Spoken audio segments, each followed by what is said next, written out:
नमोऽस्तु नमोऽस्तु नमो रिहन्ताणं नमो सिद्धाणं नमो वैरियाणं नमो वज्रायाणं नमो लोये सर्वसामं नमः श्रीवर्धमानाय निर्धूतकलिलात्मने सालोकानां त्रिलोकानां यद्विद्यादर्पणायते।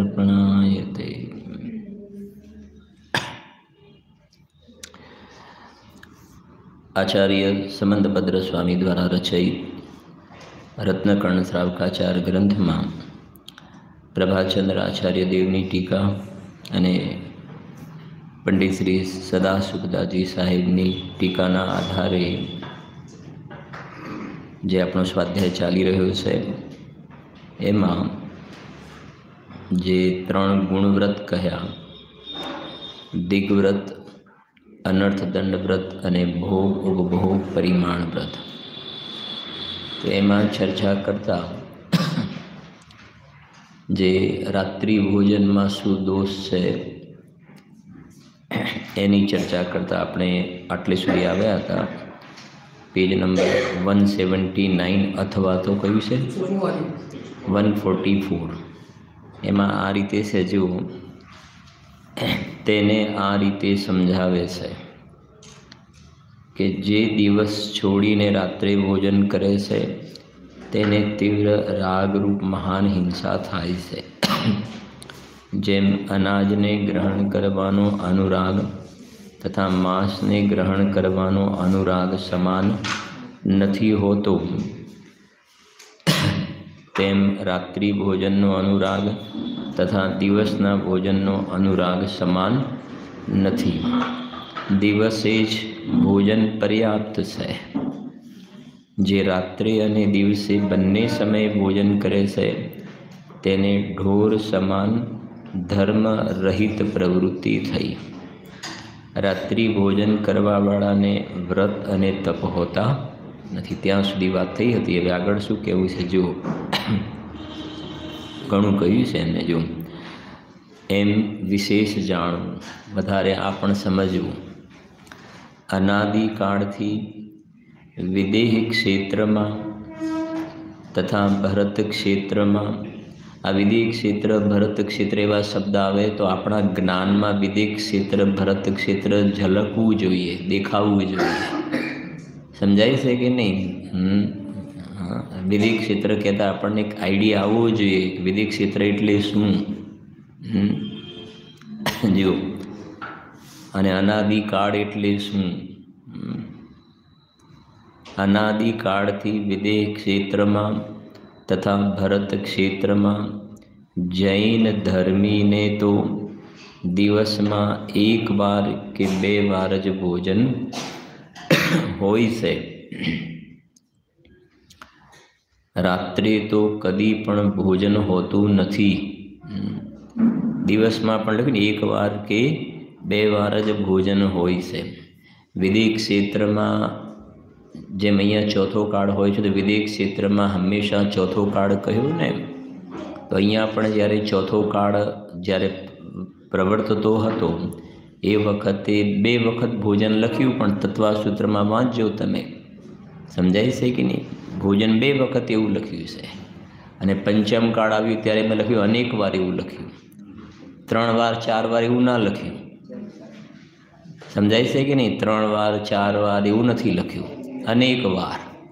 हाँ, अने अत्यारे तो पेला डॉक्टरो पण एवुं कहेता होय छे तमारे टुकड़े टुकड़े खावानुं। समझाय छे कि नहीं? तो ये पाछी फरियादो तो चालू ज होय पाछी तमारे एक साथे पेट भरीने नहीं खावानुं। समझाय छे कि नहीं? थोड़ुं थोड़ुं लेवानुं एटले तमारे समझाय छे कि नहीं? जो खावा माटे भाव मळ्यो छे, शरीर माटे भाव मळ्यो छे के आत्मानुं कल्याण करवा माटे भाव मळ्यो छे, नक्की तो करवू पड़े कि नहीं करवू पड़े। जे कृपाळुदेवनी एक लाइन कही हती ने अनंतवार शरीरना माटे थईने आत्माने गाळ्यो। 1 वखत आत्माने मुख्य करीने शरीरने तो गौण तो कर। जो रात्रे तो कदी पण भोजन होतुं नथी। फरी वांचीए छे અનાદિકાળથી વિદેહ ક્ષેત્રમાં તથા ભરત ક્ષેત્રમાં જૈન ધર્મીને તો દિવસમાં 1 વાર કે 2 વાર જ ભોજન હોય છે. રાત્રે તો કદી પણ ભોજન હોતું નથી. જો રાત્રે ભોજન કરે છે તો ચૂલા એટલે ચૂલો સળગાવવો પડે, અત્યારના હિસાબે ગેસ, ચૂલા, ઘંટી, ઝાડુ, પાણી વગેરે સમસ્ત આરંભ રાત્રિ જ થશે બધો. ભોજન બનાવવામાં, શાકભાજી બનાવવામાં, પુરુષોના ભોજન કરવામાં, સ્ત્રી કુટુંબ નોકર વગેરેના ભોજન કરવામાં, વાસણ ધોવામાં, સાફ કરવામાં, લૂછવામાં, વાસણ પછી ધોવામાં, સાફ કરવામાં, પછી લૂછવામાં 2 પ્રહર રાત્રિ તો વીતી જાય છે. રાત્રે ખાશે તો પછી એના વાસણ સાફ કરો ને પછી ને આ ને તે ને એમાં તો બધો ટાઈમ એમાં જશે. અનેક જીવોનો સંહાર થઈ જાય છે. સમસ્ત યત્નાચારનો અભાવ થઈ જાય છે. રંચ માત્ર એના જીવનમાં સાવધાની જેવું કશું રહ્યું નહીં. સમજાય છે કે નહીં? જેવું મને સ્વેચ્છાચાર રૂપ પ્રવૃત્તિ થઈ ગઈ. સમજાય છે ને? લઈને ઢોર જેવી ધર્મ રહિત પ્રવૃત્તિ થઈ ગઈ. એ સમસ્ત યત્નાચારનો અભાવ થઈ જાય છે. કીડા, કીડી, ઈયળ, કંસારી, મંકોડી વગેરે મોટા મોટા જીવોનું ભોજનમાં પડવું, નાના તો બાજુમાં રહ્યા, આ મોટા મોટા જીવોનું પણ ભોજનમાં પડવું. અને આ બધાને પ્રત્યક્ષ જોયેલું પણ છે. ભલે પોતે ક્યાંક જવાનું થાય તો જોવે, ખાતો ના હોય તોય નજર તો પડે, જોવે છે આ બધું. મોટા જીવોનું ભોજનમાં પડવું. અને ગુરુદેવશ્રીના શબ્દોમાં એ પડે છે, તારા પૂર્વના ભવના મા ને બાપ પડે છે એ ભોજનમાં. તું રાત્રે ભોજન કરે છે એમાં જીવો આવીને પડે છે ને મરે છે, બીજું કોઈ નહીં. તારા પૂર્વના ભવોના મા બાપ, દીકરા દીકરી વગેરે છે એ બધા. હા, અને બીજી રીતે કહે તો ભવિષ્યના પરમાત્મા છે. અને તારી પ્રમાદના કારણે, તારી અનર્ગલ પ્રવૃત્તિના કારણે, અયત્નાચારના કારણે આવી જાતિની તું પ્રવૃત્તિ કરે છે. એના ફળની અંદર તારા ઉતારા પણ ભવિષ્યમાં એવા ખોટી જગ્યાએ થઈ જશે. જો કેમ કે આ કોઈ પોપાબાઈનું રાત તો છે નહીં. હા, કે આમના તો બહુ કોન્ટેક્ટ છે ને ઉપર સુધી ઓળખાણો છે ને શું ઓળખાણો ચાલવાની છે. જે ઉપર સુધી ઓળખાણો છે, ઉપરવાળા ક્યાં જશે તો પૂછો જરાક. સમજાય છે કે જેમની ઓળખાણ છે એમને પૂછો. એમની પણ યદવા તદમાં પ્રવૃત્તિ હશે તો જૈન શાસનમાં છટકબારીની વ્યવસ્થા છે જ નહીં. આપણી બીજી ભાષામાં કહીએ તો ટોડરમલજી સાહેબે જે એક વાત લખી છે ને, ઉપદેશ તો ઊંચે ચડવા માટે છે, ઉપદેશ ઉપર જવા માટે છે, આગળ વધવા માટે, આગળ વધવા માટે. એટલે એને બીજી રીતે કહીએ તો જૈન શાસ્ત્રના શાસનની અંદર કોઈ પણ જગ્યાએ ઘણાને નથી હોતું કે કંઈ પણ કંઈક નિયમ બનાવ્યો તેમાં છટકબારી શોધવાવાળા હોય છે. અમુકની વૃત્તિ એવી જ ચાલતી હોય. સમજાય છે કે નહીં? કોઈ પણ કાયદા કાનૂન હોય ને છટકબારી ક્યાં મળે છે? પણ પ્રકૃતિની અંદર, વિશ્વની જે વ્યવસ્થા છે એની અંદર છટકબારી જેવું હોતું નથી. કેમ કે આ વિશ્વની વ્યવસ્થા ઓટોમેટિક સ્વયં સંચાલિત વ્યવસ્થા છે. કોઈના હાથમાં દોરી સંચાર કશું છે નહીં કે ઉપરવાળા સાહેબને આપણે પૈસા આપીને ફોડી નાખીશું. સમજાય છે? એવું ઉપરવાળા કોઈ સાહેબ જ નથી, ફોડવાનો પ્રશ્ન નથી હોતો. સમજાય છે કે નહીં? તું પરિણામ કરીને કર્મને બાંધે છે તો તારે એકલાઈ જ ભોગવવા પડશે, તારી એકલાઈ જ. સમજાય છે કે નહીં? હા, શુભ અશુભ કર્મ ફલ જે તે ભોગે જીય કઈ તે સુતદારા હોય ન સીરી સબ સ્વાર્થ કે હે ભીરી. જો બધા સ્વાર્થના સગા છે. એક પ્રયોજન જે એમનું સિદ્ધ ન થઈ જાય તરત જ મોઢું ફેરવી કાઢે છે. સમજાય છે? એમના પ્રયોજન જ્યાં સુધી તમારાથી સધાય ત્યાં સુધી તમે વહાલા લાગો. આ સંસારનું સ્વરૂપ છે, આમાં કોઈના પ્રત્યે રાગ દ્વેષ કરવાનો પ્રશ્ન નથી. પણ આવું સંસારનું સ્વરૂપ સમજીને આ જૈન કુળમાં જન્મ થયો છે, આવી વાત મળી છે, તો આપણે કયા રસ્તા ઉપર ચડી જવું જોઈએ એ નિર્ણય કરવાનો છે. હા, નાના છોકરાઓને 2-3 કામ એના તમે કરો તો કે દાદા દાદા દાદા. મારા દાદા એ તો વર્લ્ડમાં ટોપ દાદા, સમજાય છે? મારા દાદા જેવા વર્લ્ડમાં કોઈ દાદા નહીં. અને જુઓ પછી એક એનું તમે અગેન્સ્ટમાં જાઓ, ના પાડો કે આમ નથી કરવાનું, આમ નથી કરવાનું, અથવા સમજાય છે કે નહીં? તો તરત જ સમજાય છે કે નહીં? અભિપ્રાય બદલાઈ જશે. અભિપ્રાય એટલે સમજાય ને, એના પરિણામ બગડી જશે. એ બતાવવું છે કે તમે જે અનર્થદંડમાં ભણે ને, કામ વગરની અપ્રયોજનભૂત લેવા દેવા વગરના પાપ બાંધવાની કોઈ જરૂરિયાત નથી. જાતે જીવ એકલાય ભોગવવા પડશે. રાગને વશ થઈને જીવ કેટલા એવા પાપ કરી નાખે છે.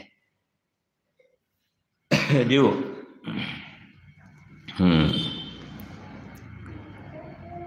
અમે એક ફંક્શનમાં જોયું હતું કે હોય ને, આપણા છોકરાનો જન્મ થયો છે, નાનું છોકરું છે ને, નાનું છોકરું છે તો કોઈ મહેમાન વગેરે આવે, તો મહેમાન વગેરે આવે તો આઈસ્ક્રીમ વગેરે પણ લઈને આવે. સમજાય છે કે નહીં? જેને વિવેક ખ્યાલ ન હોય, ના હોય, બધું નાનું આવડું છોકરું છે, એકદમ નાનું. હા, તો હજુ એને આવું બીજું આપણી રીતે આ બધા ભોજન નથી કરી શકતો. પણ પછી એને આઈસ્ક્રીમ આમ એની મોઢા પર મૂકીને જીભ ઉપર ચટાડે ને આઈસ્ક્રીમ, તો પછી કહે છે કે આઈસ્ક્રીમ તો ખાશે ને? તો ઘરવાળા કે ના ના, એને આઈસ્ક્રીમ તો બહુ જ ભાવે છે. હવે મારું કહેવાનું આશય સમજાય છે કે નહીં? એ તમારા ઘરે આજે એ આવ્યું છે, બચ્ચું આવ્યું છે ને, એ પૂર્વે એવા શુભ ભાવ કરીને તમારા ઘરે આવ્યું છે, એને હજુ તો એને તો કશી ખબર નથી પડતી, અને તમે અભક્ષ ચટાડો છો, ખવડાવો છો, અને પાછા ઘરવાળાને પૂછો છો કે એને આઈસ્ક્રીમ ભાવે છે ને? તો પાછા ઘરવાળા એમ કહે કે ના ના, એને આઈસ્ક્રીમ તો બહુ જ ભાવે છે. સમજાય છે કે નહીં? બસ એ કહે છે કે હા, કાલે પરમ દિવસે કહ્યું હતું ને, પછી એ આવી જાતિના તમને પરિણામ છે તો મરીને નરકમાં ઉતારા થશે ને. હા, પેલું બચ્ચું તો બાદમાં રહી ગયું, એની વાત નહીં. તમે જે છે, તમને આવી જાતિના ખોટા સંસ્કાર એને અંદરમાં, જેમ કે ને ગળથુલી કહેવાય, કે એને આ બધું જેવું ખાય અન્ન એવું થાય મન, જે કહે છે નિમિત્ત નૈમિત્તિક સંબંધ છે આ બધા. નિમિત્ત નૈમિત્તિક સંબંધ છે ને આ બધા. તો એ ખાશે તો એની અંદરમાં વિચાર એવા આવશે. નિમિત્ત નૈમિત્તિક સંબંધ છે. તો કહે છે કે તમે આવા પરિણામ કર્યા છે તો નરકની અંદર આઈસ્ક્રીમ નહીં મળે. ખ્યાલ આવે છે કે નહીં? હા, લોઢાના ધગધગતા રસ છે ને એ. બસ કે તમે આવા પાપ પરિણામ કર્યા હતા ને તમે આવું અભક્ષનું સેવન કરાવ્યું હતું ને. જીવને વિવેક, મેં એટલા માટે કહ્યું ને, રાગને વશ થઈને, સમજાય છે ને? રાગને વશ થઈને અંદરમાં એને એટલો રાગ ઉછળે છે ને, રાગ એવું અંદરમાં ઉછાળા મારે છે. તમે સાંભળે પણ છે એક ઘટના, મોટા એક સિટીની ઘટના છે, બહુ મોટું પણ નહીં, એ પણ કદાચ બધા સાંભળવાવાળા છે લગભગ તો મોટા ભાગના. તો એમના ઘરે બેઠેલા જ હતા જમ્યા પછી, અને જમ્યા પછી મુખવાસ આવ્યો, વરિયાળી વગેરે હોય ને. હા, હવે એ દાદા એમને વરિયાળી ખાધી ને જીભ ઉપર વરિયાળી હતી, અને છોકરાનું છોકરું કહેવાય ને, નાનું છોકરાનું છોકરું નાનું, દાદા ઉપર રાગ, તો દાદા એના જીભ ઉપર વરિયાળી, અને છોકરાને આમ હાથમાં લઈને છોકરાનું મોઢું ખોલીને એની જીભ ઉપરથી પેલાની જીભ ઉપર વરિયાળી મૂકે. ત્યારે આપણને અરે આ શું કરો છો તમે? સમજાય છે કે નહીં? હા, આ સમજાય છે ને આ રાગનું સ્વરૂપ. રાગને લઈને રાગ સહિત જગ મેં રૂલ્યો, મિલે સરાગી દેવ વીત રાગ ભેટ્યો, અબે મેટો રાગ કૂટે. એ કહેજો.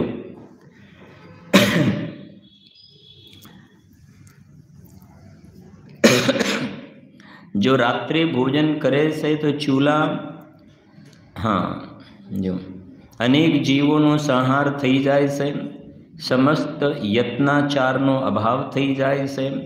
કીડા, કીડી, ઈયળ, કંસારી, મંકોડી, વગેરે મોટા મોટા જીવોનું ભોજનમાં પડવું તથા બળતણમાં, ચૂલામાં, શાકભાજીમાં, પાણીમાં, વાસણોમાં તો પડે જ છે. દીપક તથા ચૂલા આદિના નિમિત્તથી માખી, મચ્છર, ડાંસ, પતંગિયા વગેરે અનેક જીવોનો નિત્ય પ્રતિ જ હોમ થઈ રહ્યો છે. દિવસે પણ આરંભ તથા રાત્રે પણ ઘોર આરંભથી બધા પરિવારના લોકોને ખૂબ દુઃખ ઉત્પન્ન થઈ જાય છે. આપણે ઘણા વર્ષો પહેલાં યાત્રા સંઘમાં ગયા હતા. મને યાદ છે રાજગૃહમાં કે કશેક સ્વાધ્યાય હતો સાંજનો, અને ઉપરથી પાણીનો વરસાદ પડે એમ જીવોનો વરસાદ પડતો હતો. બધાને ખ્યાલ છે ને, ટપક ટપક ટપક ટપક ટપક નાના નાના પેલા કાળા જીવડા હોય છે ને, એમાંથી પેલી વાસ દુર્ગંધ આવે. હા, રાજગૃહમાં કે કશેક હતું, મને ખ્યાલ છે લગભગ. તો એ કે ચંપાપુર હશે કાં તો, લગભગ ચંપાપુર હતું. હા, ચંપાપુરીમાં. હા, તો એટલી રાત્રિના સમયે, સમજાય છે કે નહીં? એટલી બધી જીવાત પડે કે સ્વાધ્યાય આપણે પોસિબલ નહોતો, શક્ય નહોતો. એક વખત દેવલાલીની ઘટના પણ મને ખ્યાલ છે, બંધ કરવો પડ્યો સ્વાધ્યાય. સમજાય છે કે નહીં? સમૂર્છન જીવ ફટાફટ ફટાફટ પણ થવા માંડે. એકદમ શરૂ થયો વખતે નહોતો સ્વાધ્યાય, અને 15-20 મિનિટ પછી જીવ બંધ કરવો પડ્યો સ્વાધ્યાય. જુઓ, અને આમ બીજી રીતે જો ગુરુદેવ શ્રી દ્રવ્યાન યોગની વાત બરાબર છે. ચરણાન યોગની અંદર પણ ગુરુદેવ શ્રી શું આપણને કેટલી જાતિનો શિખામણ આપીને ગયા. સોનગઢની અંદર ગુરુદેવશ્રીનો જે સ્વાધ્યાય થયો, સવારનો બપોરનો સ્વાધ્યાય, સવાર અને બપોર. સાંજે પ્રશ્ન નથી. સમજાય છે કે નહીં? સાંજે પ્રશ્ન નહીં, તત્વચર્ચા બરાબર છે. પણ એ આવી શું કહેવાય ને, હા હા, આ તો હવે ભાઈ હવે શું થાય કે બપોરે હવે આ બધું શું કે સમજાય ને કે એવી જાતિને સેટિંગ કરીને બધું આ રસ્તા જે થયા એ, પણ એમાં દોષ લાગે છે તો દોષ લાગે જ છે ભાઈ. જુઓ, સીધી વાત છે ને. રાત્રે આપણે ઘરેથી નીકળીએ, મંદિરે સ્વાધ્યાય હોલમાં આવીએ તો એની અંદર કેટલાય જીવો હોય, એ દોષ લાગે તો લાગે છે. કહ્યું ને, એમાં કોઈ છટકવારીનો પ્રશ્ન છે નહીં. સમજાય છે કે નહીં? એ હિસાબે જો તો ગુરુદેવશ્રીનું કહેવાય ને, હા, દ્રવ્યાનુયોગ, ચરણાનુયોગ, પ્રથમાનુયોગ, કરણાનુયોગ. જો હા, પછી શું કહેવું? જો રાત્રે ઘોર ધંધા આરંભ કરવાથી પરિણામોમાં સમતા આવી શકતી નથી. જુઓ, તમે કુંવરજીભાઈ નામ સાંભળ્યું છે? સાંભળ્યું છે કુંવરજીભાઈ નામ? હા, ખબર છે ને? પાલીજમાં ગુરુદેવશ્રી દુકાન યાદ કરે, અમારા કુંવરજીભાઈને આખો દિવસ ધંધો ધંધો ધંધો. હું કહું, હા, અલા કે તું મરીને બકરાના પેટે જઈશ, લવારું થઈશ, પણ મારી સામે બોલે નહીં. ગુરુદેવશ્રી કેવું વર્ણન કરે છે, મારી સામે બોલે નહીં. હું ભલે નાનો એ મોટા, પણ મારી સામે ભગત કહેવાઉં ને, મને બોલે નહીં મારી સામે. ત્યારે એમ કહેવાય ને કે જ્યાં પણ જઈએ ને ત્યાં પણ કુંવરજીભાઈ જોવા મળી જાય. અત્યારે નહીં ખ્યાલ આવ્યો? ખ્યાલ આવે છે કે નહીં? હા હા, કુંવરજીભાઈ જોવા મળે એટલે ખબર પડે છે કે નહીં? હા હા, કે ગુરુદેવવાળા કુંવરજીભાઈ બરાબર છે, પણ એ કુંવરજીભાઈ જોવા મળે એટલે જેવા એ કુંવરજીભાઈ હતા ને એવી જાતિના વર્તમાનમાં પણ તમે જ્યાં જાઓ ત્યાં કોઈને કોઈ એવા તો મળી જાય કે જેમને અંદરમાં આ ધર્મ સંબંધી રુચિ, પ્રેમ, સમજાય છે કે નહીં? બસ એના ધંધા વ્યાપારની અંદર ગળાડૂબ થઈને રહેતા હોય. જુઓ, રાત્રિ ઘોર ધંધા આરંભ કરવાથી પરિણામોમાં ક્ષમતા આવી શકતી નથી. રાત્રિમાં ભોજન કરવાવાળાને ધર્મ સેવન, શાસ્ત્રનું પઠન, આ બધા પર ચોકડી વાગી ગઈ. ધર્મ સેવન, શાસ્ત્રનું પઠન, શ્રવણ, તત્વાર્થની ચર્ચા, સામાયિક જાપ, શુભ ધ્યાનનો તો સમય જ રહેતો નથી. ટાઈમ જ નહીં રહે ને પછી એ બસ એક કિચનમાંથી બહાર નહીં આવે બિચારો. સમજાય છે કે નહીં? રસોડામાંથી બહાર ન આવે 10-10 વાગ્યા સુધી, શું ધર્મ કરશે પછી એ? શુભ ધ્યાનનો તો સમય જ રહેતો નથી.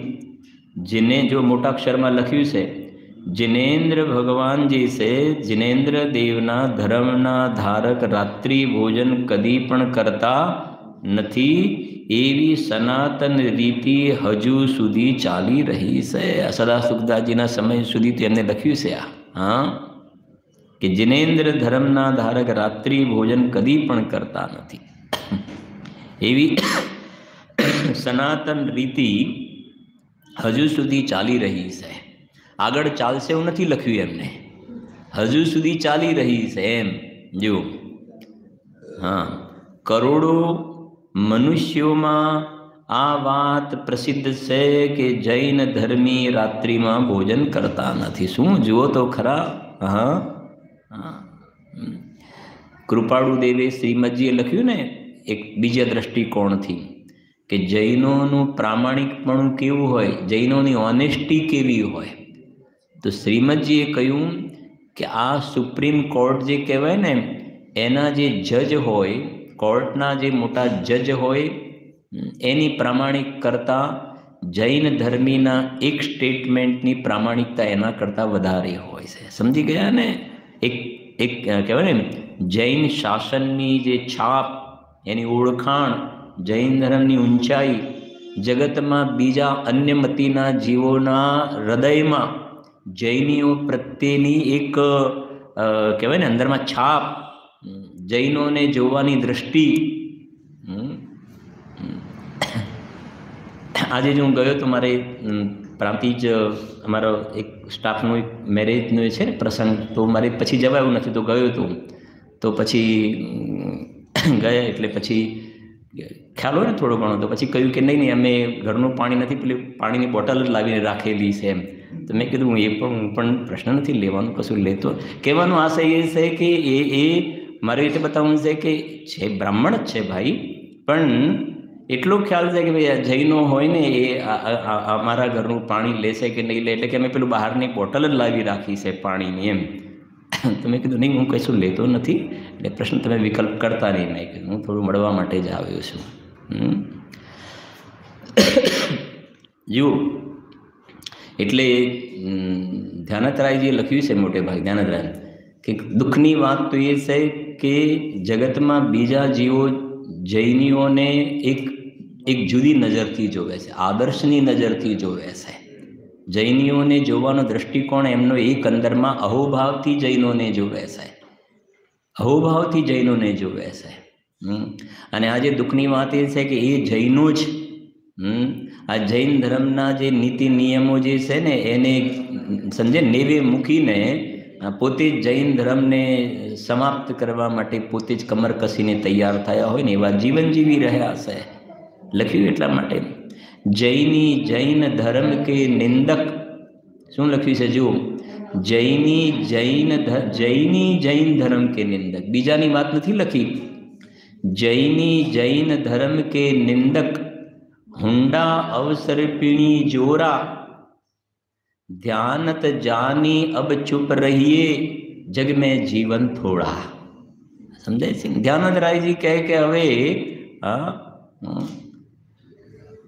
જૈની જૈન ધર્મ કે નિંદક હુંડા અવસર પીણી જોરા, એટલે કાળના તરફથી કહ્યું કે આ અવસર પીણી કાળ છે, એમાં કાળનો નહીં પણ જીવોના પરિણામ એવા થઈ ગયા. જૈની જૈન ધર્મ કે નિંદક હુંડાવસર પીણી જોરા ધ્યાનત. ધ્યાનંદરાજી હવે બોલવામાં કશો સાર છે નહીં, આપણે આપણું કામ કરી લો. હા હા, ખ્યાલ. આખો કૂવો આપણે પાણી પીવું હોય તો કૂવામાંથી આપણે એક લોટો પાણી લઈને આપણે ગળીને પી લેવું જોઈએ. આખો કૂવો જો છાનમાં રહેશો તો મેળ નહીં પડે. એમ કે છે આખી દુનિયાની સામે જોવા જશો તો કોઈ કામ નહીં થાય, સ્વયં પોતે પોતાનું કામ કરીને ચાલ્યા જાઓ. दिन दस के मेहमान जगत जन बोली बिगारे कौन सो हम बैठे अपनी मौन सो. बिलय गए भरम के बादल परमारथ के पौन सो हम बैठे अपनी मौन सो. जो પેલો સામેવાળો એમ કહે કે તમારા માટે મેં ચોવિયારની વ્યવસ્થા રાખી છે, તો આ ભળનો દીકરો સામેથી એમ કે ના ના અમારે તો રાત્રે ચાલે છે. સમજી ગયા ને? અમારે તો રાત્રે ચાલે છે. એનું નામ છે જૈની જૈન ધર્મ કે નિંદક. ખ્યાલ આવે છે કે નહીં? જીવ અમે તમારા માટે ઘરના ભોજનની અલગ વ્યવસ્થા કરી છે, તો કે ના ના અમારે તો હોટલનું ચાલે છે, અમારે તો બહારનું ચાલે છે. જુઓ, કરોડો મનુષ્યોમાં આ વાત પ્રસિદ્ધ છે કે જૈન ધર્મી રાત્રિમાં ભોજન કરતા નથી. ને આગળ કહ્યું ને, આખો દિવસ આટલો બધો મળે છે ને, આપણે એવું કહેવાય નહીં, પણ તો કહેવાય 10 વખત ખાવાનું. સમજાય છે કે બીજી કે શું કહેવું? ખાવાનું તો કહે છે કે લખ્યું છે કે 2 વખત લખ્યું, પણ એ કહે છે કે તમારે રાત્રે ના ખાવું પડે, દિવસમાં 2 વખત વધારે ખાવ, પણ રાત્રે શું કામ ખાઓ છો એમ કહેવાનો આશય છે. કંઈ એનો મતલબ દિવસે વધારે ખાવાની છૂટ આપવી છે એ નથી કહેવું, પણ ત્યાં સમજવાની વાત છે કે નહીં હજુ ભૂખ નથી લાગી. એકચ્યુઅલી શું છે કે બપોરે 1:30 વાગે જમ્યા, બપોરે 2 વાગ્યા સુધી 2 વાગે જમ્યા, અને પછી સાંજે 6 વાગે ભૂખ નથી લાગતી. સમજાય છે કે એને ભૂખ લાગી નથી ને એમને એમ ખાઈએ છીએ ને તો ઉપરથી એસિડિટી ને બીજા બધા પ્રોબ્લેમ થઈ જાય છે. એટલે ભૂખ 8 વાગે લાગે છે, 7 વાગે ભૂખ લાગે છે, 7:30 ભૂખ લાગે છે. હવે સમજાય છે કે નહીં? ખાવા નહીં મળે ભવિષ્યમાં નરકની અંદર, એક કણે નહીં મળે. હા હા, જો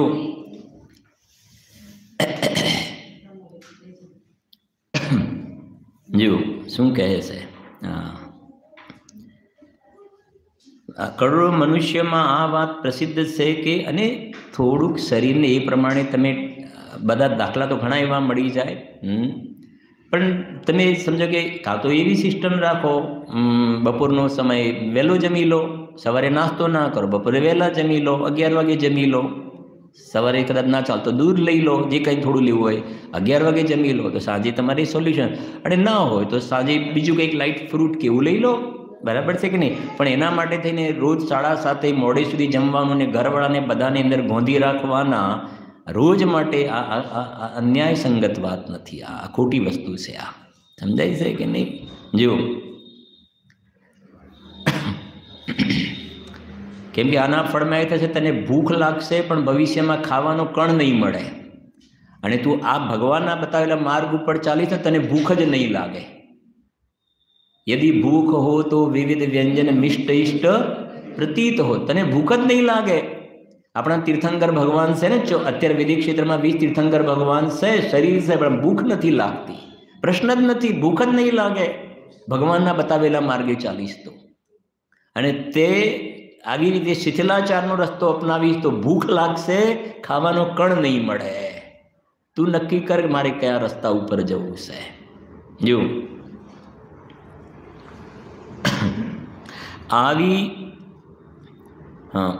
યશની ઉજ્જવલતા, પ્રભાવના ઉચ્ચતા, ભોજનની શુદ્ધતાને બગાડીને જો કોઈ પ્રમાદી વિષયોમાં અંધ બની રાત્રે દૂધ, કલાકંદ, પેંડા ખાય છે તથા દવા, પાણી આદિ પીવે છે, તો તે પોતાના ઉત્તમ આચરણને, ધર્મને, કુળની મર્યાદાને, જૈનીપણાને પાણીમાં ડૂબાડી સન્માર્ગથી ભ્રષ્ટ થયેલો ઉન્માર્ગી છે. તેનો તો બાહ્ય અભ્યંતર માર્ગ જ ભ્રષ્ટ છે, અને તે આગળ અધર્મની પરિપાટી ચલાવવા વાળો છે. સદા સુખદાજી કહે ને, કશું બાકી નથી રાખ્યું. સમજાય છે કે નહીં? જે કહે દૂધના દૂધ ને પાણીના પાણી બધું ચોખ્ખું કરીને મૂક્યું છે. આ રીતે રાત્રે બનાવેલું ભોજન પણ દિવસે ખાવા યોગ્ય નથી. સમજાય? 2 વસ્તુ ઓછી બનાવો, 3 વસ્તુ ઓછી બનાવો. સમજાય છે કે નહીં? વધારે બનાવવું હોય તો પછી વધારે આરંભ કરવા પડશે ને. પછી દિવસે જમવા માટે રાત્રે આરંભ કરવો પડશે. જો હવે આગળ કહે છે, નીચ સંગતિ અથવા તો સોબતનો ત્યાગ, મિથ્યા ધર્મ ધારકો સાથે. હવે આ તો ચરણાન યોગ છે ને, દ્રવ્યાન યોગમાં તો ત્યાં લઈ જશે. મિથ્યા ધર્મ નહીં, સાધર્મીઓ સાથે પણ ચર્ચા કરવાની ના પાડી છે સાધર્મીઓ સાથે. પણ શું કામ ચર્ચા કરવી છે? અંદરમાં ચર્યા કરો ને. હા, નિયમ સાને યાદ કર્યું હતું આજે સવારે ગુરુદેવ શ્રી જો ગાથા તમને ખ્યાલ હતો આજે કે ગઈકાલે સવારે યાદ કર્યું હતું. નિધિ પામીને જન કોઈ નિજ વતને રહી, ફળ ભોગવે તેમ જ્ઞાની પરજન સંગ છોડી, જ્ઞાન નિધિને ભોગવે. આવે છે ને એક લાઈન,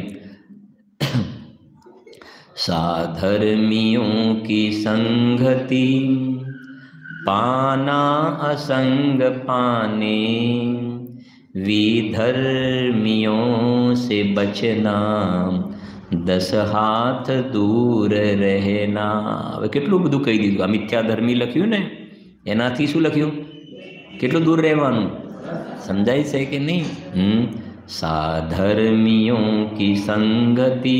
આ બધા આપણે અત્યારે સાધર્મી બેઠા છીએ ને, તો સાધર્મીઓનો સંગ શેના માટે છે? અસંગ એવા આત્માનો અનુભવ કરવા માટે. સમજાય છે નહીં? ખાલી સંગ નહીં, અસંગ તત્વની ચર્ચા કરીને એમાં ચર્યા કરવા માટે. સાધર્મિયો કી સંગતિ પાના અસંગ પાને, વિધર્મિયો સે બચના. સમજી ગયા ને? હા, હવે એવી જગ્યાએ બેઠક ઉઠક હોય જે બધા વિધર્મીઓ હોય તો શું થશે? ત્યાં આગળ આ ચર્ચા ચાલશે નહીં? ચાલે ને. એટલે કહે છે વિધર્મિયો સે બચના 10 હાથ દૂર રહેના. મન સાવધાન રહેના, मन सावधान रहना, पर्याय बदले क्षण क्षण, तो इनमें नाही बहना. हाँ जी. મિથ્યા ધર્મ ધારકો સાથે પછી માંસ ભક્ષીઓ સાથે બેસીને ભોજન ન કરો. નીચ જાતિના પુરુષોથી મિત્રતા ન કરો. દેવતાને ચડાવેલું ભોજન ન ખાવું જોઈએ. હાથી દાંતની બંગડી, ઊનનું વસ્ત્ર, કામડો પહેરીને બનાવેલું ભોજન હોય તો તે પણ ખાવા યોગ્ય નથી. માંસ ભક્ષીના ઘરે, નીચ જાતિના ઘરમાં ભોજન કરવું જોઈએ નહીં. હવે છે અત્તર. અત્તર અત્તર એટલે શું? સેન્ટ. સેન્ટ કહેવાય ને, પરફ્યુમ. હા જુઓ, અત્તરોનો અર્ક, માજૂમ એક પ્રકારનો કેફી પદાર્થ, શરબત તથા અન્ય સગડી વસ્તુઓ ખાવા યોગ્ય નથી. અત્તરવાળાને ત્યાં વિદેશી બનાવટના મ્લેચ્છોના પાણીથી બનાવેલા જૂઠા એઠા અર્કની ભરેલી બોટલો આવે છે તથા તે કઈ કઈ વસ્તુથી બનાવે છે બધું અજાણ છે. અર્કમાં અનેક જલચર, થલચર, નભચર, પંચેન્દ્રિય વગેરે જીવોના માંસના ઘણા અર્ક છે. અનેક પ્રકારના શરાબ બનાવીને એનું નામ અર્ક રાખે છે. ઘણા જીવોના ઈંડાના રસની બોટલો ભરી રાખેલી છે. સમસ્ત શરબત, મુરબ્બા, માજૂમ, પછી આ જવનો રસ કહેવાય ને, એટલે બ્રેકેટમાં એટલા માટે સ્પષ્ટ કર્યું છે. બિયર વગેરેમાં મધુ હોય છે. મધુ એટલે આ મધમાખીનું એ મધુ હોય છે. અનેક જીવોના અનેક અંગ, ઇન્દ્રિયો, જીભ, કલેજું, સુકાવેલું માંસ વગેરે અત્તરવાળો વેચતા હોય છે. ભારતના સર્વે ઉત્તમ કુળવાળાની બુદ્ધિ ભ્રષ્ટ કરવા આ એવા પ્રકારના માંસભક્ષી લોકોએ પોતાની ઈચ્છા પ્રમાણે ભક્ષણ કરાવવા માટે, સંપૂર્ણ હિન્દુસ્તાનના લોકોને ભ્રષ્ટ કરવા માટે અત્તરવાળાઓએ દુકાન ખોલેલી છે. આ લખ્યું સદાસુખદાજી એ વખતે. 1 કરોડ કસાઈઓની હિંસા બરાબર 1 અત્તરની દુકાનની દવાઓમાં હિંસા છે. અહીં આપણા ભારત દેશમાં રાજા લોકોએ હિન્દુ ધર્મ તથા ભારતીય સંસ્કૃતિની રક્ષા માટે વિક્રમ સંવત 1822 સુધી તો અત્તરોનું વેચાણ તથા દુકાન કરવા ન દીધા હતા. પછી કાળના નિમિત્તથી પાપની પ્રવૃત્તિ ફેલાઈ ગઈ. હવે ઉત્તમ કુળવાળા પણ આ અર્ક વગેરેનું સેવન કરવા લાગી ગયા છે. માંસ ભક્ષી જે છે, એઠા તથા શરાબ વગેરે ખાવા પીવાથી હવે શું લખ્યું છે? હવે બ્રાહ્મણપણું, મહાજનપણું, વૈશ્યપણું ક્યાં રહી ગયું છે? આ એ વખતે લખ્યું છે, સમજાય છે કે ને? બધાનું સેવન કરવા લાગી ગયા છે, લખ્યું ને? ક્યાં રહ્યું છે? બધા કુલને આચરણ શું થઈ ગયા છે? ભ્રષ્ટ થઈ ગયા છે. અને એના પ્રપોર્શનમાં જોવામાં આવે તો એ વખતે આ શરૂઆત હશે ને તો એ લખ્યું છે, તો એના પ્રપોર્શનમાં અત્યારની સ્થિતિ તો ઘણી ખરાબ થઈ ગઈ ને. મારા ખ્યાલથી આ પરફ્યુમ વગેરે પણ આના અંતર્ગત જ આવતું હશે, હું સમજુ છું ત્યાં સુધી. એના અર્ક વગેરેમાંથી જે છાંટવામાં આવે ને, સેન્ટ સ્પ્રે વગેરે જે કાંઈ હોય એ બધું પણ. જો હવે એ ઘણી વાર ક્યારેક હવે એ ના લગાવે તો શું થાય? એનાથી શું ફાયદો શું થાય? સમજાય છે કે ને? હવે એ કેટલા જે કહે ને અનર્થ દંડમાં જશે, અનર્થ દંડ વ્રતની અંદર અનર્થ દંડમાં જશે. કામ વગરના પાપ બાંધે છે ને. હા, અને એના ફળમાં નરકમાં ગંધાતા શરીર મળશે. હા, ભગવાનના 3 લોકના નાથના જિનેન્દ્ર ભગવાનના દરબારમાં દર્શન કરવા માટે આવે તો કેમ કે ઘરેથી આવ્યું છે તૈયાર થઈને, એને જ્યાં પણ જવાનું હોય દર્શન કરીને ઓફિસે, દુકાન ઉપર, બીજે ત્રીજે જ્યાં જવાનું હોય ત્યાં ધંધા પાણીમાં, તો એ કપડા ઉપર બધું કહેવાય ને, બધું છાંટીને આવે. હવે આ સમજાય છે કે નહીં? એનું નામ છે જૈન ધર્મ કે નિંદક. હા, જો સ્વાધ્યાયમાં પણ પ્રવચનમાં બેઠા હોય તો એને કપડા ઉપર બધું લગાવ્યું, આજુબાજુવાળાને પણ વાસ મારે. સમજાય છે કે નહીં? હા, એ તમે કહેવાય ને, એ સ્વાધ્યાય કક્ષની અંદર એન્ટર થાવ તરત જ ખ્યાલ આવે. ત્યાં સુધી તો એ પેલી સ્મેલ નહોતી, અને એકદમ પેલી સ્મેલ આવે ને એટલે ખ્યાલ આવે કે આ ભાઈએ આ કપડા ઉપર બધું આ પોતું ફેરવ્યું છે ક્યાંક. હા, સમજાય છે કે નહીં? હા, શું છે એનાથી શું મતલબ છે? હા, સુગંધ તો આત્માના આશ્રય સમ્યક દર્શન જ્ઞાન ચારિત્ર રત્નત્રય પ્રગટ થાય એ સુગંધ છે. એ સુગંધ છે. જ્ઞાની ધર્માત્મા પુરુષો જે છે તો એને સુગંધ કહે છે. આવે છે ને પૂજનની અંદર પણ સુરભી ધૂપાય અને નહીં, આમાં છે ને સિમંદર ભગવાનની પૂજામાં છે ને, મારા ખ્યાલથી 10 ધર્મોની સુગંધનું એક છે. હા,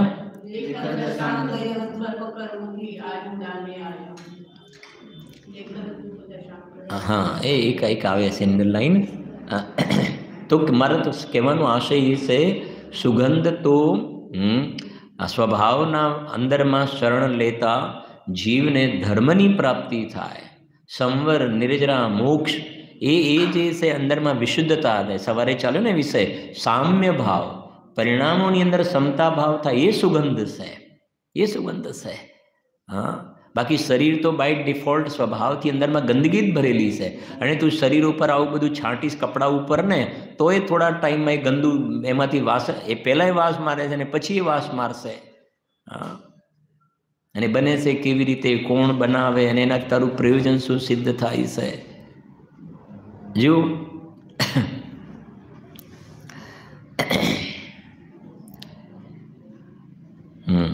એટલે આ બધી જે કુટેવો ક્યાંથી આવે છે? જો કે મિથ્યા ધર્મીઓ સાથે બેસશે, સમજાય છે? નીચ લોકોની સોબત કરશે. જે નથી કે જેવી સોબત એવી અસર કહેવાય છે ને, જેવો સંગ એવા લોકોની સાથે બેસશે. નીચ લોક એટલે શું? કે જેમના આચરણ ભ્રષ્ટ છે એ. સમજાય છે કે નહીં? પૈસે ટકે ગરીબ હોય, અથવા તો જે કોઈ એવા કુળમાં જન્મ્યા છે, જ્યાં એવા કુળમાં જન્મ્યા છે પણ એનું આચરણ વ્યવસ્થિત છે તો પ્રશ્ન નથી. પણ તું લૌકિક દ્રષ્ટિ ઉચ્ચ કુળમાં જન્મ્યો હોય પણ તારા આચરણ જે છે ને, હા, એ બીજા જેના ભ્રષ્ટ આચરણો એની સાથે બેસીને તું પણ એવું જીવન જીવતો હોય તો પછી એ ત્યાંથી બધું શીખે છે આ બધું. અને ખોટું તો જલ્દી શીખે છે. ખોટું તો આ જીવ જલ્દી શીખે છે. કેમ કે અનાદિથી સંસ્કાર તો શ્રુત પરિચિત અનુભૂત સર્વને કામભોગ બંધનની કથા તો છે, પરિચય છે. અને એમાંથી તરત જ ગ્રહણ કરી લેશે. જો આચરણ ભ્રષ્ટ થઈ જવાથી, અભક્ષ ભક્ષણ કરવાથી જ લોકોની બુદ્ધિ સત્યાર્થ ધર્મથી રહિત થઈ ગઈ છે. અત્તારોની ઔષધિથી જ રોગ મટે છે એવો નિયમ નથી. અત્તારોનો અર્ક પીને ધર્મ ભ્રષ્ટ થઈ ઘણા લોકો મરતા જોવામાં આવે છે. જેમને દુર્ગતિનો બંધ થઈ ગયો છે તેમને જ એમની ભ્રષ્ટ ઔષધિથી આરામ થાય છે. શું ચાપખો મારો ખ્યાલ આવે છે કે નહીં? હા, દુર્ગતિનો બંધ થઈ ગયો છે ને એમને જ એમની ભ્રષ્ટ ઔષધિથી આરામ થાય છે. અને ભ્રષ્ટ ઔષધિથી આરામ થાય છે ને એટલે ભ્રષ્ટ ઔષધિનું સેવન કરવાનું એ ચાલુ રાખે છે. અને એમાં ઉપાદેયપણાની બુદ્ધિ હોય છે. સમજાય છે કે નહીં? કેમ કે એને મૂળમાં દુર્ગતિનો બંધ થઈ ગયો, એને જવાનું છે ત્યાં ને. જેવી રીતે રાજા અરવિંદને દાહ જ્વર થઈ ગયો હતો, તેને અનેક ઇલાજ કર્યા તો પણ રોગ શાંત ન થયો. એક ઘટના લખી છે, જુઓ, સાંભળજો. એક દિવસે મહેલની છત પર બે ગરોળીની લડાઈ થવાથી તેમના લોહીનું એક ટીપું રાજાના શરીર પર આવીને પડ્યું, જેનાથી રાજાને ઘણી શીતળતાનો અનુભવ થયો. મૂળમાં શું હતું? અરવિંદ રાજા જે હતા ને એમના શરીરમાં એક ભયંકર રોગ, દાહ જ્વર. શરીરમાં આમ જાણે કે અંદરમાં આગ લાગી હોય ને એવું શરીરમાં થતું હતું. કેટલાય બધા બહારથી કુશળ વૈદ વગેરે બધાને બોલાવે પણ આરામ નહોતો થતો.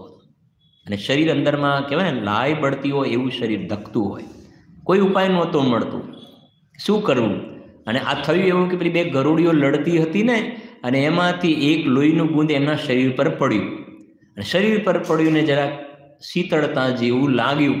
તો શું કહ્યું? જુઓ, શીતળતાનો અનુભવ થયો. ત્યારે એ પાપી રાજાએ, અરવિંદ રાજાએ પોતાના પુત્રને કહ્યું, મને લોહીની વાવડી ભરાવી દો.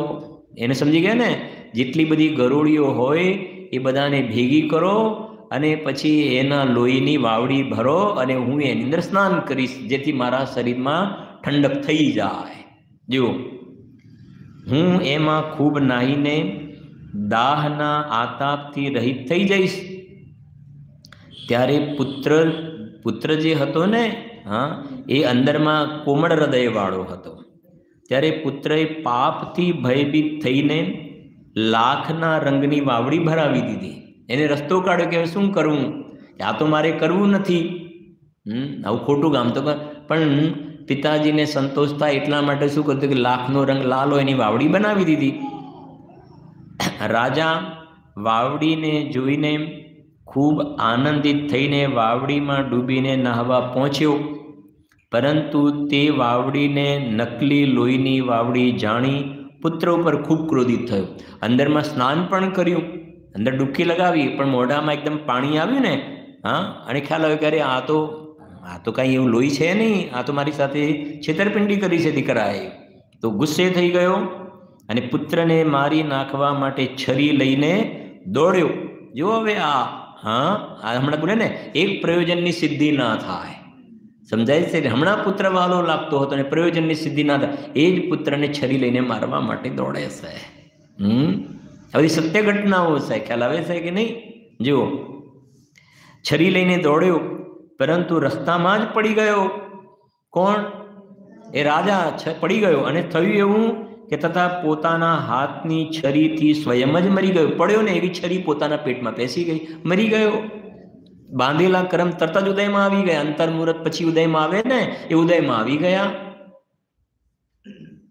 મરી ગયો. અને મર્યો તો ખરો ને પછી ગયો ક્યાં? અને નરકમાં જઈને પહોંચી ગયો. આ સાથે પેલું થઈ જશે ને કારમાણ, તો બાંધેલા કરમ લઈને ગયો ને નરકમાં. કેમ કે અહીંયા તો એને જે ખોટા પાપ કર્યા હતા એની સજા અહીંયા મનુષ્ય લોકમાં તો એની સજા ભોગવા એવું કોઈ સ્થાન નથી ને. એને મોટા ખૂબ પાપ કર્યા હતા, એની સજા ભોગવવા માટે અહીંયા નથી, એના માટે તો પછી નરકમાં જવું પડશે. નરકમાં જઈને પહોંચ્યો. આ રીતે જેમની દુર્ગતિ થવાની છે તેમને અત્તારની દવાઓથી આરામ થઈ જાય છે.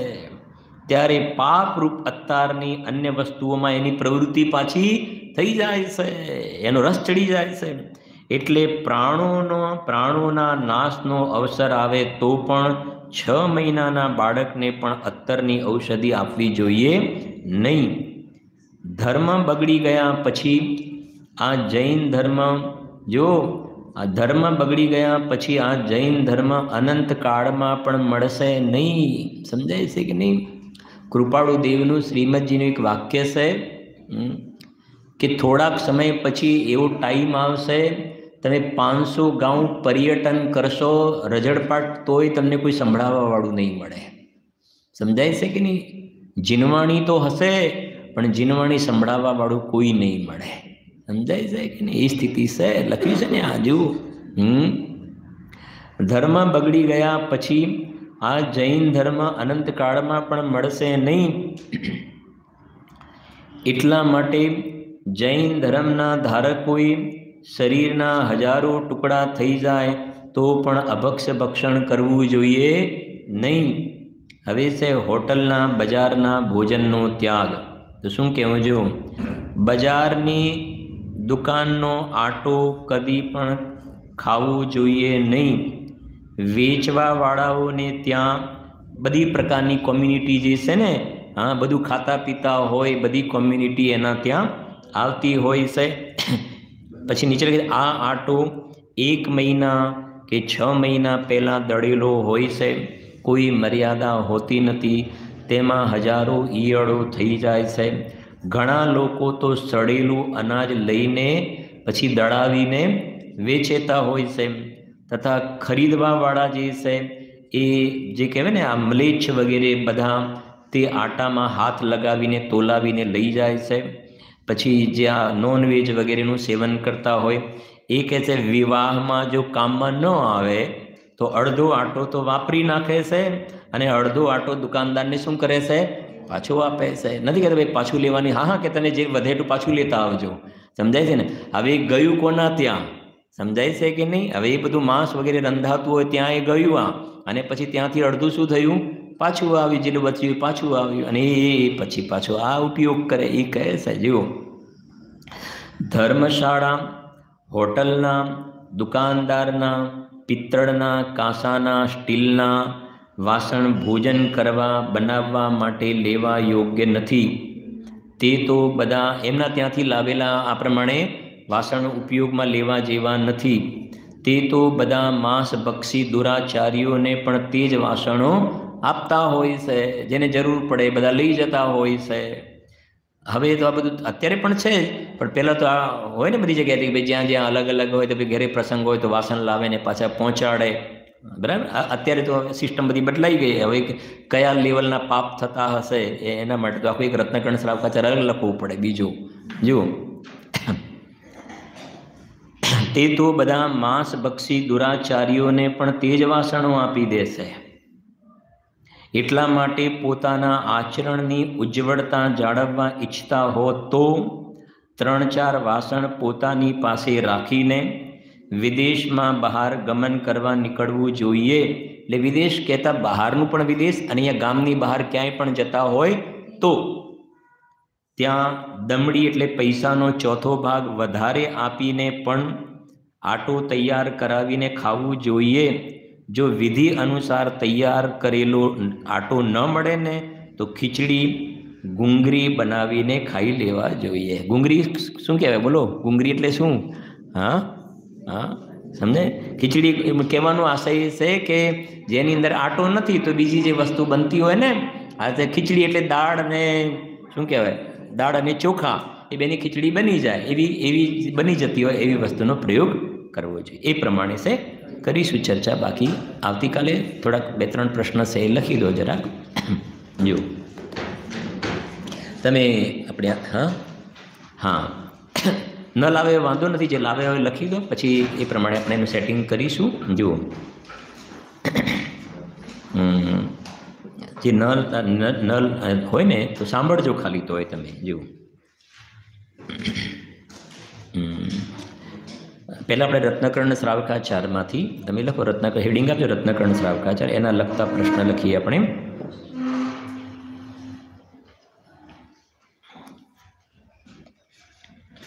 લખજો પહેલો પ્રશ્ન, અણુવ્રતના કેટલા પ્રકાર છે? કયા કયા?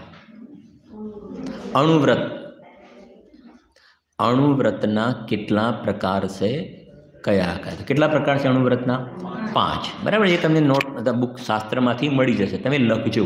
બરાબર? આપણો એક આશય એ છે કે તમે ઘરે જઈને જીનવાણી અંદરમાં ઘરે જઈને હાથમાં લો, ખોલો અને શોધવાનું હોય એટલે બાને તમારી રુચિ જાગૃત થાય, રુચિ બને કે ભાઈ શું લખ્યું. એમ વાંચતા વાંચતા અંદરમાં તમને ઘણું બધું ગમવા લાગી જશે. એ ઇન્ટેન્શનથી આપણે થોડુંક આ તરફ જઈ રહ્યા છે. લખી પહેલો પ્રશ્ન, અણુવ્રતના કેટલા પ્રકાર છે, કયા કયા. પછી બીજો પ્રશ્ન લખો, ગુણવ્રતના કેટલા પ્રકાર છે, કયા કયા. ગુણવ્રત, તો ગુણવ્રતના કેટલા પ્રકાર છે? 3 પ્રકાર છે. બરાબર છે ને? કયા કયા? દિગ્વ્રત, અનર્તદંડ વ્રત અને હા બરાબર. હવે જુઓ એમાં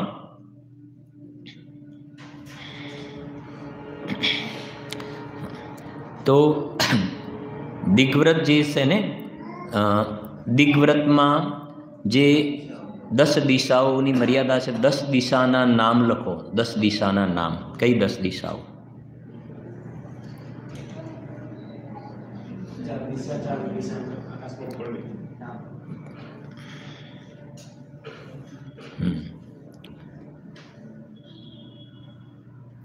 પછી એક પ્રશ્ન લખજો,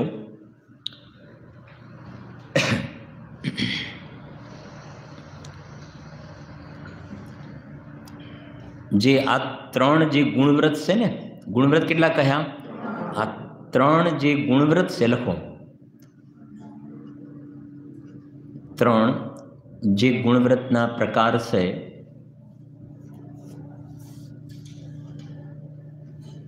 તેમને ગુણવ્રત કેમ કહ્યા છે? તેમને આ 3નું નામ ગુણવ્રત કેમ આપ્યું? એનું રીઝન શું છે? બરાબર. પછી તમને જે જવાબ મળી જશે, ન મળે તો મને કહેજો, આપણે એ જવાબ બધાને સાથે આગળ બતાવી દઈશું. બરાબર. એમને ગુણવ્રત કહેવાનું રીઝન શું? બરાબર. પછી આગળ છે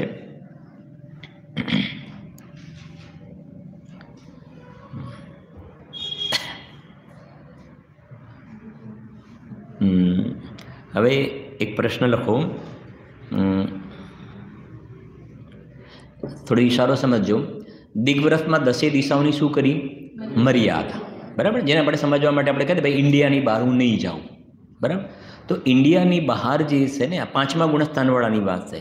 તો ઇન્ડિયાની બહાર 10 દિશાની બહાર એને મહાવ્રત કહ્યા. 10 દિશાની બહાર એના માટે શું થઈ ગયું? કેમ કે ત્યાં 10 દિશાની બહાર એને સ્થાવરકાયની પણ હિંસા નથી ને ત્રસની પણ હિંસા, કેમ કે એને જવાનું જ નથી ને. અને મુનિરાજ જે હોય છે ને, તો મુનિરાજને ત્રસ અને સ્થાવર બંને હિંસાનો શું છે? ત્યાગ. તો આ શ્રાવકને પણ 10 દિશાની બહાર નહીં જવાનો નિયમ કર્યો ને, એટલે એમને પણ એક અપેક્ષાએ શું થઈ ગયું? મહાવ્રત. હવે એના માટે તમે પ્રશ્ન લખો,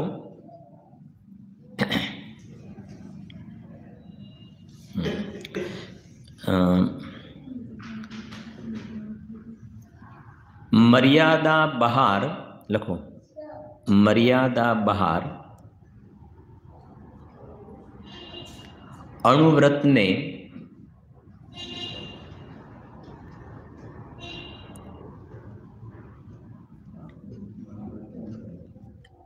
ઉપચારથી શું કહેવાય છે? મર્યાદાની બહારના જે અણુવ્રત છે, બરાબર,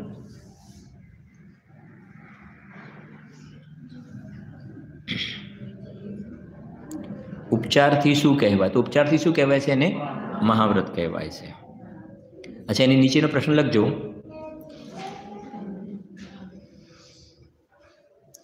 ઉપચારથી જેને મહાવ્રત કહ્યા, ઉપચારથી જેને મહાવ્રત કહ્યા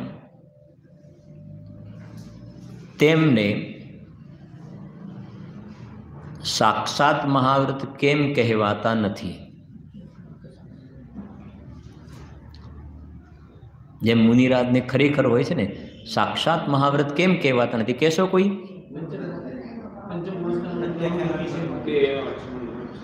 સાક્ષાત મહાવ્રત કેમ ના કહેવાય? કેમ કે આ એમને પ્રત્યાખ્યાનાવરણ કષાયનો શું છે? હજુ ઉદય છે.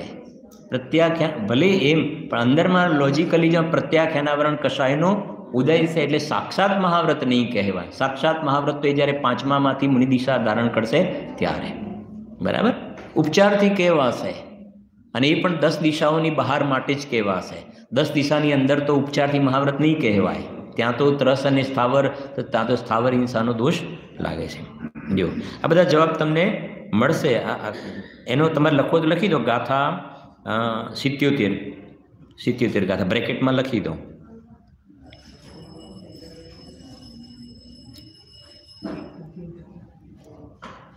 સિત્તેર અને 71. પછી લખો, એક પ્રશ્ન લખી દઈએ છે.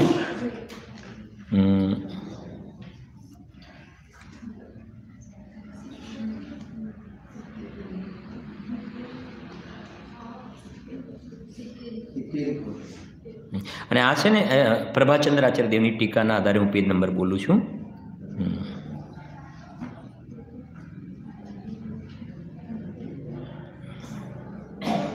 પછી તમારે નોટમાં એક લખવાનું છે, પ્રભાચંદ્ર આચાર્ય ટીકામાંથી લખો શ્લોક 72. લખો શ્લોક 72 એનો ભાવાર્થ. શ્લોક 72 એનો ભાવાર્થ, એનો બીજો પેરેગ્રાફ. બહુ સરસ છે, એટલે તમે લખજો 72 શ્લોક એનો ભાવાર્થ અને એનો બીજો પેરેગ્રાફ. ભાવાર્થનો બીજો પેરેગ્રાફ, 72મા નંબરના શ્લોકના ભાવાર્થનો બીજો પેરેગ્રાફ. બરાબર. બાકીનું કાલે લખાવીશું આગળનું. આટલું